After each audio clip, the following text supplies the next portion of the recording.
বং কিচেনে তোমাদের সকলকে জানাই স্বাগত। আশা করি তোমরা সবাই খুবই ভালো আছো। আজকে তোমাদের সঙ্গে আমরা শেয়ার করে নিচ্ছি বাচ্চা এবং বড় সকলেরই পছন্দের সয়াবিন ডিম দিয়ে চাউমিনের রেসিপি। তাহলে চলো দেখে নেওয়া যাক কীভাবে বানিয়ে নেওয়া হচ্ছে এই রেসিপি। তবে তার আগে তোমরা যদি চ্যানেলে নতুন হয়ে থাকো চ্যানেলটাকে এক্ষুনি সাবস্ক্রাইব করো এবং লাইক কমেন্ট করে জানাতে ভুলো না কেমন লাগছে আমাদের ভিডিও তোমাদের। ডিম এবং সয়াবিন দিয়ে যেহেতু চাউমিনটা আজকে হচ্ছে, তাই সবার প্রথমে এখানে আমরা ডিমের ঝুড়িটা বানিয়ে নেব। তো সেই কারণের জন্য এখানে আমরা একটা বোলের মধ্যে দুটো ডিমকে ফেটিয়ে নিচ্ছি। মানে আমরা যে পরিমাণটা বানাচ্ছি সেটা দুজনের পরিমাপে। তোমরা যদি আরও বেশি পরিমাণে বানাও সেই ক্ষেত্রে আরও বেশি ডিম ব্যবহার করতেই পারো। তো এরপরে আমরা এই ডিমের মধ্যে দিয়ে দিচ্ছি সামান্য পরিমাণে গোলমরিচের গুঁড়ো এবং সামান্য পরিমাণে নুন দিয়ে এটাকে ভালো করে একটু ফেটিয়ে নিতে হবে।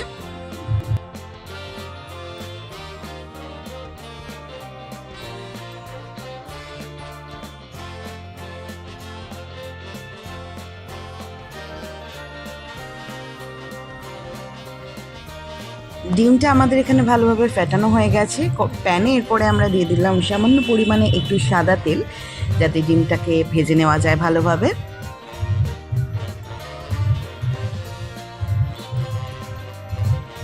এই তেলটাকে আমরা হালকা একটু ছড়িয়ে নেব এবং ভালোভাবে গরম করে নিতে হবে তেলটাকে। এবারে আমরা যে দুটো ডিম ফেটিয়ে রেখেছিলাম সেইটা আমাদেরকে প্যানের মধ্যে ঢেলে দিতে হবে। দিয়ে একটুখানি অপেক্ষা যাতে ডিমটা হালকা একটু শুকিয়ে আসে, তারপরেই কিন্তু এটার থেকে আমরা স্ক্র্যাম্বল করে নেব।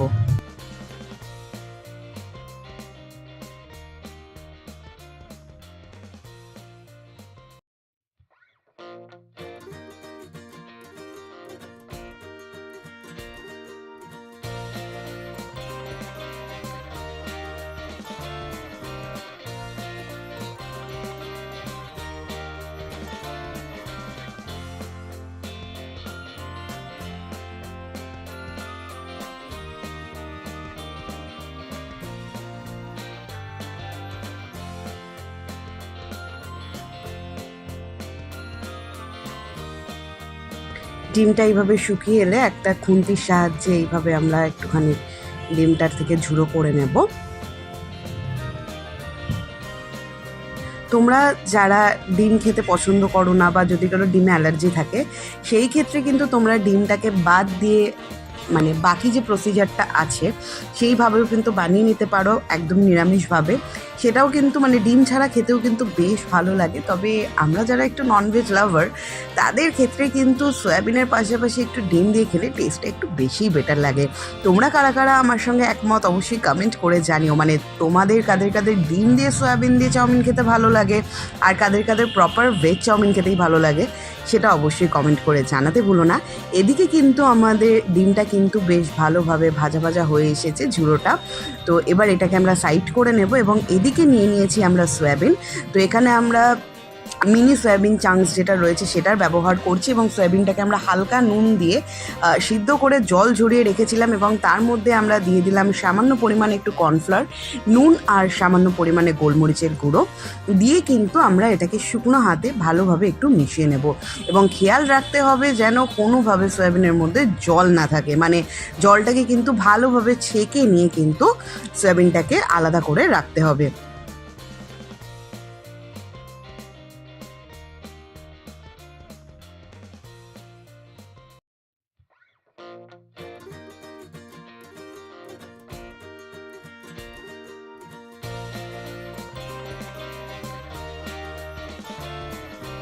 আমাদের সয়াবিনটা কিন্তু ম্যারিনেট করা হয়ে গেছে, এবারে ভাজার অপেক্ষা। তো কড়াইতে আমরা দিয়ে দিলাম সামান্য পরিমাণে সাদা তেল। তেলটাকে ভালো করে আমাদেরকে গরম করে নিতে হবে। আমি অনেক কাউকে দেখেছি যারা এই সয়াবিন দিয়ে চাউমিনের রেসিপিটাতে সয়াবিনটাকে এমনি কাঁচা সেদ্ধ করে ব্যবহার করে দেয়। তো আমার সেটা কোথাও না কোথাও খুব বেশি একটা ভালো লাগে না। বাট এইভাবে একটুখানি ফ্রাই করে নিলে এটা কিন্তু আমি বলতে পারি বিনা ননভেজ লাভার কাইন্ড অফ কিন্তু এটা একটু চিকেন চিকেন কিন্তু খেতে লাগে, আমি পুরোপুরি বলছি না। বাট যারা তোমরা ভেজিটেরিয়ান রয়েছো বাট ভাবছো যে একটু ওরকমই চিকেন নুডলসের একটা টেস্ট চাইছো, তারা কিন্তু এইভাবে ট্রাই করতে পারো। টেস্টটা কিন্তু কাইন্ড অফ সিমিলার লাগে, পুরোপুরি না, কিছুটা।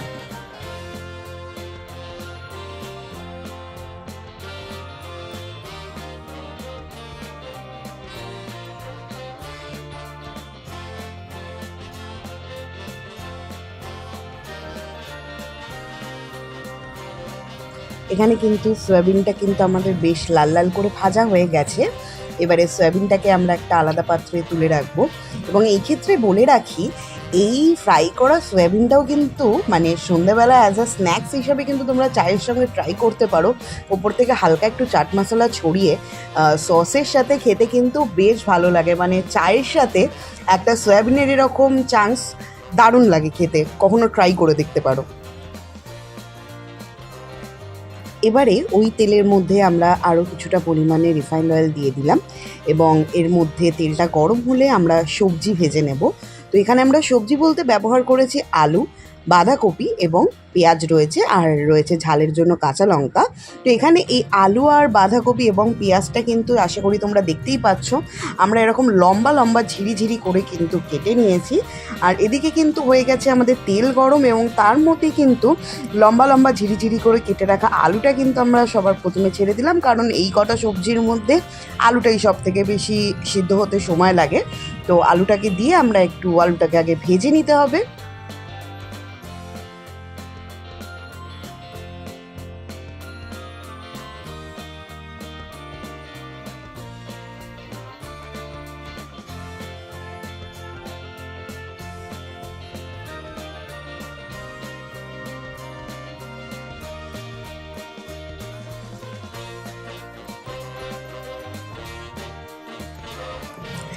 আলুটা হালকা ভাজা হয়ে এলে এবারে আমরা এর মধ্যে দিয়ে দেব পেঁয়াজ কুচি।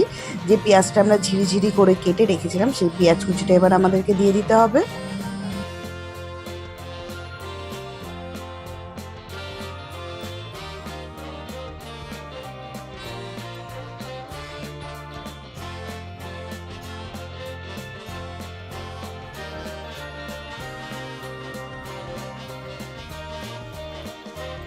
আলু পেঁয়াজটা ভালোভাবে ভাজা ভাজা হয়ে এলে যে বাঁধাকপিটাকে আমরা কেটে রেখেছিলাম লম্বা লম্বা করে, সেটাকে এবারে আমাদেরকে ওর মধ্যে দিয়ে দিতে হবে। দিয়ে এবার এটাকেও ভালো করে আমরা মিশিয়ে নেব।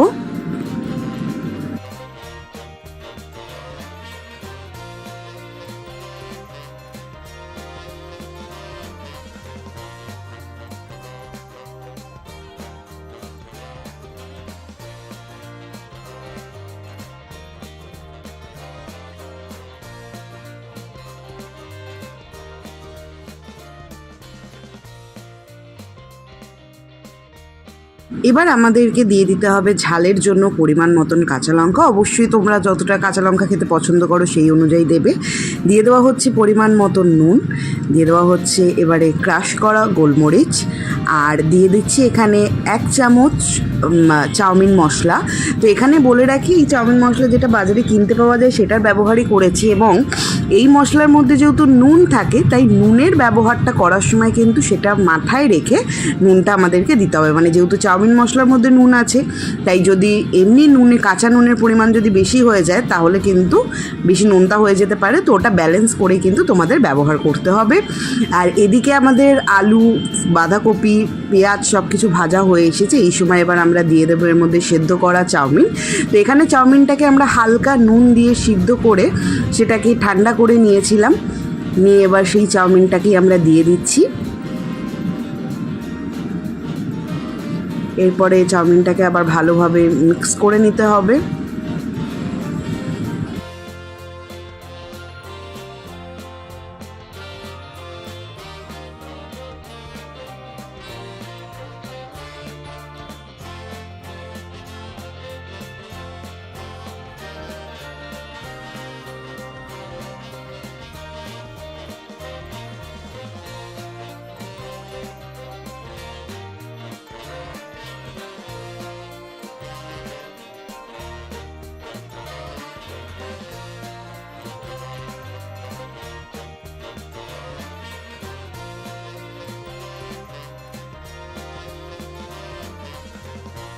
এবারে আমাদেরকে দিয়ে দিতে হবে ভেজে রাখা ডিমের ঝুড়িটা, এবং যে সয়াবিনটাকে আমরা ভেজে রেখেছিলাম সেটাকে এবার আমাদেরকে দিয়ে দিতে হবে। এবং এর মধ্যে আমরা আরও হাফ চামচের মতন চাউমিনের মশলার ব্যবহার করলাম। এটাতে লাস্টে দিলে এটার স্বাদটা কিন্তু আরও একটু বেশি ভালো আসে।